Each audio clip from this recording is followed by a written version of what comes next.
Alors, le gouvernement est en train de nous présenter la loi de finances pour 2021. Il a fait ses comptes depuis le début du quinquennat. Il considère qu'il a baissé pour 45 milliards les impôts des ménages et des entreprises dans notre pays.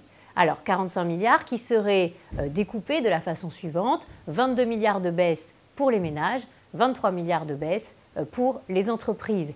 Mais il y a des questions qui se posent au-delà de ce chiffrage. Pourquoi? Parce que quand on regarde la totalité des prélèvements obligatoires qui étaient payés en 2017, c'était 1032 milliards, et bien en 2021, on sera à 1054 milliards. C'est-à-dire non pas une baisse de 45 milliards en valeur, mais une hausse de 17 milliards. Alors on va dire que c'est une vision un peu petit bout de la lorgnette ou un peu panier de la ménagère. Est-ce qu'on peut avoir une vision en valeur sur l'évolution du nombre de milliards de prélèvements obligatoires pour la France?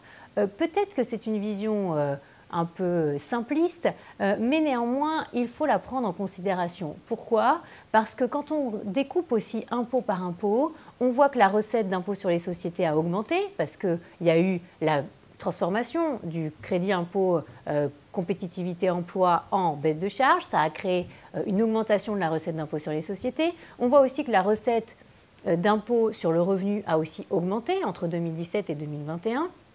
Donc on voit beaucoup de hausses qui ne sont pas vraiment prises en compte dans le chiffrage du gouvernement. Donc il majore un petit peu les baisses et il minore assez les hausses.